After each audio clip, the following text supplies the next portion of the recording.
Hello guys. स्वागत है आप लोगों का मेरे channel let's code with SK. और गाइज आज मैं आप लोगों के लिए लेके आया हूँ ये वाला इम्पोर्टेंट सेशन।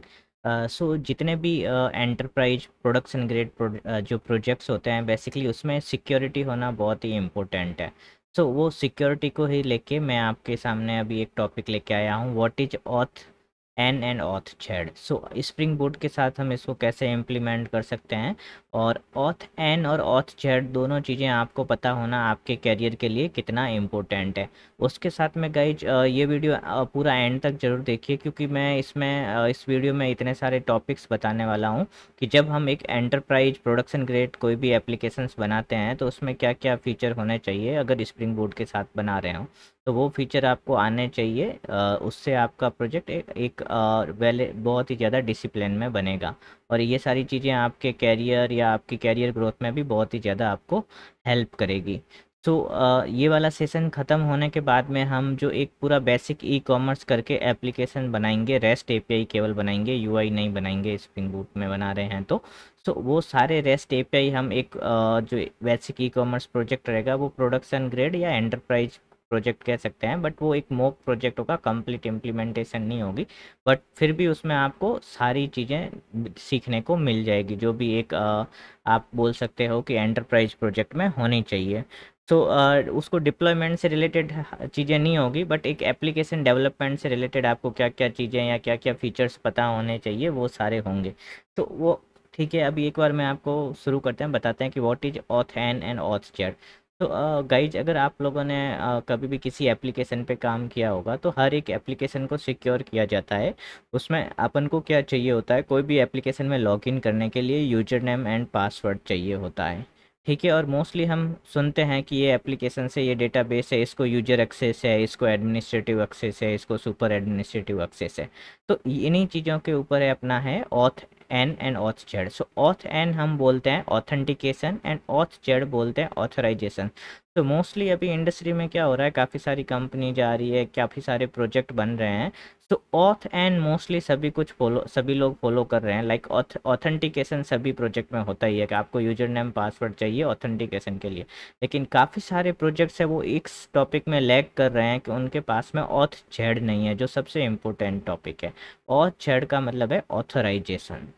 ऑथराइजेशन और ऑथेंटिकेशन में डिफरेंस क्या हो गया बेसिकली। गाइज ऑथेंटिकेशन का मतलब होता है कि आपके पास यूजर नेम पासवर्ड है, आप एप्लीकेशन के अंदर लॉगिन कर सकते हो। लेकिन लॉगिन करने के बाद में आप क्या क्या ऑपरेशंस कर सकते हो, ठीक है, वो होता है आपका ऑथराइजेशंस। कि एक यूजर है जिसने लॉगिन किया है यूजर नेम पासवर्ड जो है यूजर रोल टाइप के, उसको एडमिनिस्ट्रेटिव रोल टाइप का वो बंदा, उसका क्रेडेंशियल्स नहीं है। तो उसको केवल यूजर से रिलेटेड चीज़ें ही रिसोर्सेस ही मिलने चाहिए। ऐसा नहीं है कि वो कुछ यूआरएल में चेंज करके, कोई आईडी पासवर्ड या कोई पैरामीटर चेंज करके एडमिनिस्ट्रेटिव एक्सेस की चीज़ें एक्सेस कर सकता है। इसलिए हमारा हर एक एप्लीकेशन में ये बहुत ही ज़्यादा ज़रूरी है कि हमारे पास ऑथेंटिकेशंस भी होना चाहिए और उसके साथ में ऑथराइजेशन भी होना चाहिए। जैसे कि एक एम्प्लॉय है, उसके पास आईडी कार्ड है, उसको हम उसका ऑथेंटिकेशन मान सकते हैं, ठीक है। लेकिन वो जब गार्ड उसको देख के ऑफिस के अंदर बैठता है तो उसको ऑफिस के अंदर अपनी सीट के अलावा कहीं और किसी दूसरी सीट की एक्सेस नहीं होनी चाहिए। वो है उसका ऑथराइजेशन कि उसको उसकी सीट की एक्सेस है, ऐसा नहीं है वो कहीं और किसी की सीट पे जाके बैठ जाए, काम कर ले, ठीक है, और किसी और के एप्लीकेशन के अंदर लॉग इन कर ले। ओके। गाइज ये है हमारा ऑथ एन और ऑथ जेड। होप आप लोगों को समझ में आया होगा। अब ये तो था थ्योरेटिकल। अब ये टॉपिक बहुत ही बड़ा है, स्प्रिंग सिक्योरिटी के साथ इसको हम कैसे इम्प्लीमेंट कर सकते हैं। इसके लिए केवल हम ऑथ एन और ऑथ जेड नहीं करेंगे, हम एक पूरा कोर्स स्टार्ट करेंगे जो काफ़ी एटलीस्ट 5 to 6 सेशंस में ख़त्म होगा, उससे भी ज़्यादा हो सकता है। उसमें हम बहुत सारी चीज़ें स्टडी करेंगे और वो चीज़ें क्या क्या है वो मैं आपको बता रहा हूँ। आप लोग मेरी स्क्रीन देख के रखिएगा। ओके। ओके। अगर आप लोगों को होप मेरी स्क्रीन विजिबल होगी। गाइज हम लोग एक प्रोजेक्ट बनाएंगे जिसका नाम होगा basic e commerce. Basic e commerce में हम क्या क्या ऑपरेशन करेंगे। एक ई कॉमर्स साइट पे क्या क्या हो सकता है, एक यूजर हो सकता है और एक एडमिन हो सकता है, हम ज़्यादा रोल नहीं बनाएंगे। यूजर लॉगिन करके जो भी प्रोडक्ट्स है उनको देख सकता है, प्रोडक्ट किस कैटेगरी में है ये देख सकता है। उसके साथ में यूजर क्या कर सकता है, बेसिकली किसी भी प्रोडक्ट्स को बाई कर सकता है, तो उसके लिए ऑर्डर सबमिट कर सकता है और पेमेंट कर सकता है। ठीक है गाइज। बट एडमिनिस्ट्रेटिव एक्सेस में क्या है, एडमिनिस्ट्रेटिव एक्सेस में एडमिन एक यूजर, नया यूजर क्रिएट कर सकता है। Okay guys. और प्रोडक्ट क्रिएट कर सकता है, नई कैटेगरी क्रिएट कर सकता है, तो ये सारी एक्सेस एडमिन को रहेगी। और कोई भी ऑर्डर है उसको कैंसिल करना है या उसका पेमेंट स्टेटस चेंज करना है, तो ये सारे राइट्स एडमिन के पास रहेंगे।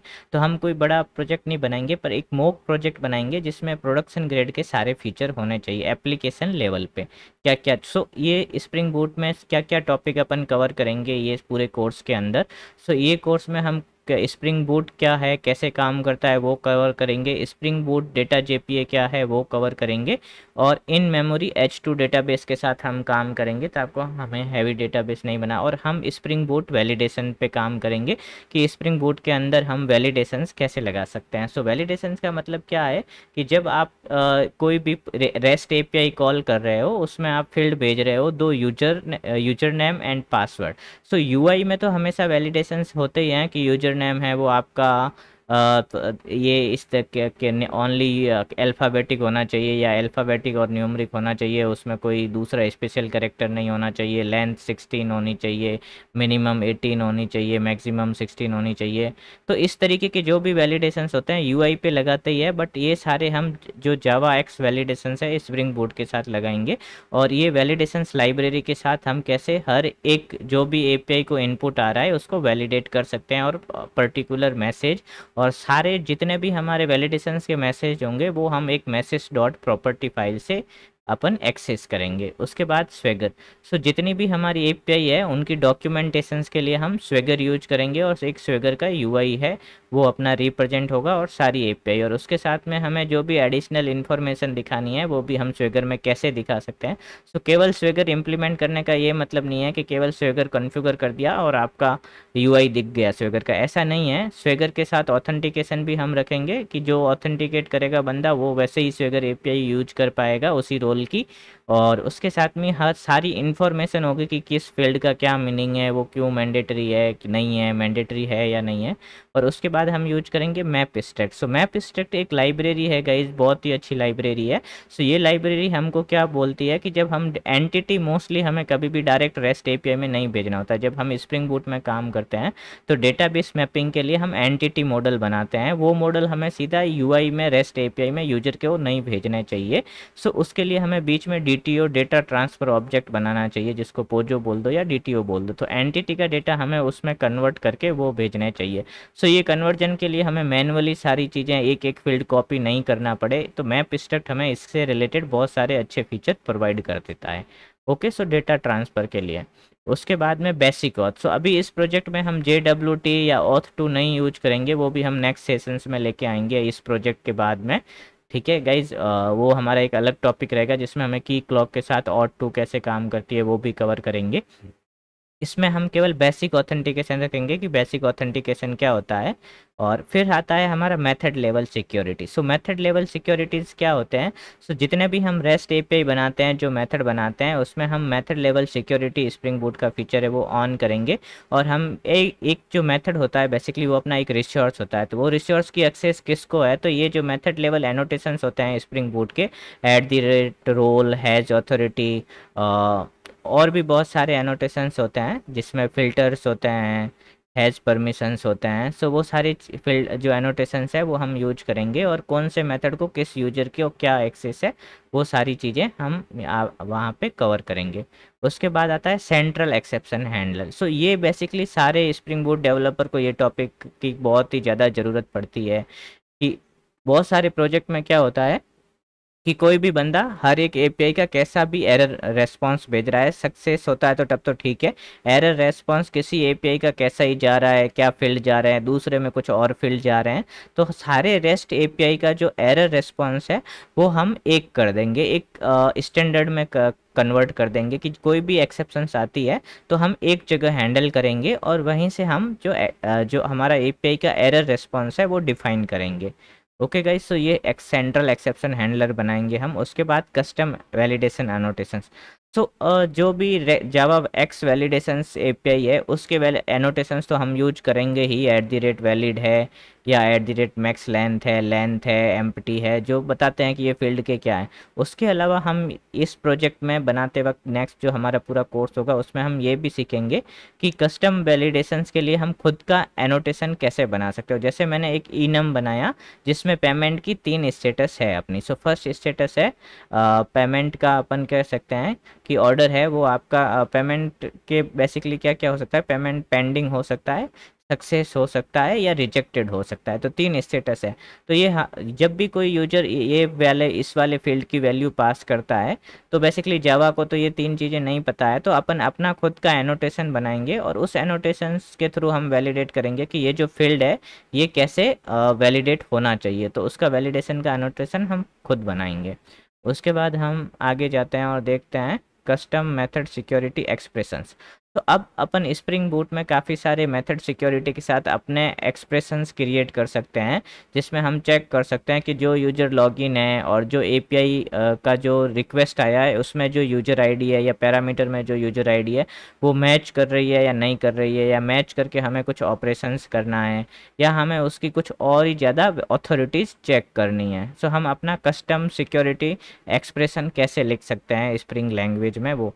और उसके बाद में जो सबसे इम्पोर्टेंट टॉपिक जो हर एक प्रोजेक्ट में होना ही चाहिए, चाहे स्प्रिंग बूट हो या दूसरा हो, वो है आपका जे यूनिट। सो इस प्रोजेक्ट में हम अपनी जितनी भी रेस्ट एपीआई है, सो नॉर्मल आपका जावा मेथड को जे यूनिट में कैसे टेस्ट करते हो वो काफ़ी लोगों को पता ही होगा, और नहीं है तो हम वो भी इसमें कवर करेंगे। और उसके साथ मोस्ट इम्पोर्टेंट है कि हम रेस्ट एपीआई को कैसे टेस्ट केसेस से कवर कर सकते हैं और मॉकिटो के साथ करेंगे।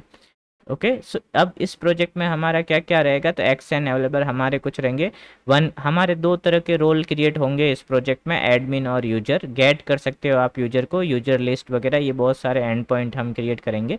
सो 2 हमारे यूजर रहेंगे, एडमिन और ये जो अभी मैं एप्लीकेशंस बनाया है उसको हम पूरा देखेंगे।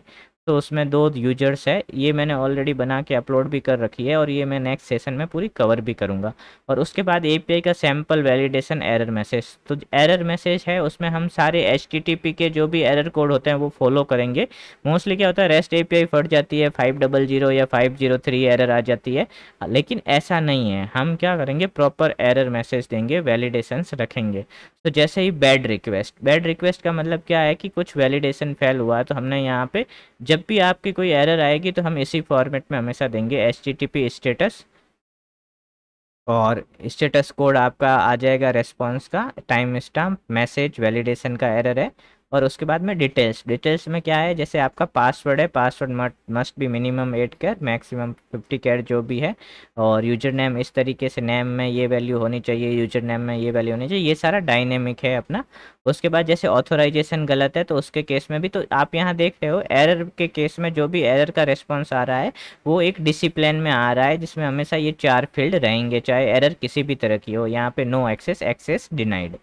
ओके, और इस तरीके से हमारा स्वेगर रहेगा। और ये हमारा डीबी डिज़ाइन रहेगा जो हम यूजर टेबल बनाएंगे, ऑर्डर टेबल बनाएंगे, इनके बीच में क्या रिलेशनशिप रहेगी। तो इसमें आप ये वाला अगर आप सेशंस आगे के जो हमारे देखेंगे तो वो वाले पूरे जो कोर्स में आप क्या क्या कवर कर पाएंगे कि जो जेपीए की रिलेशनशिप है, 1 to मैनी क्या होती है, मैनी टू मैनी क्या होती है, ठीक है, और 1 to 1 कैसे होती है, तो वो सारा सीखने को मिलेगा आपको। जैसे यहाँ पे ये 1 और यहाँ स्टार है, स्टार का मतलब क्या, इधर 1 इधर मैनी, और यहाँ पे 1 और 1 है तो 1 to 1, ऑर्डर और पेमेंट का 1 to 1, एक ऑर्डर के अगेंस्ट एक पेमेंट ले रहे हैं अपन। ओके, जैसे यहाँ पे ऑर्डर के अगेंस्ट मल्टीपल ऑर्डर डिटेल्स हो सकती है, एंड प्रोडक्ट के अगेंस्ट मल्टीपल ऑर्डर डिटेल्स हो सकती है। इसी तरीके से हमारा ये रिलेशनशिप है यहाँ पे 1 to मैनी, एक प्रोडक्ट मल्टीपल कैटेगरीज में हो सकता है। ओके, और प्रोडक्ट कैटेगरी टेबल की मैपिंग है, इन दोनों की मैनी टू मैनी मैपिंग इस तरीके से हो रही है।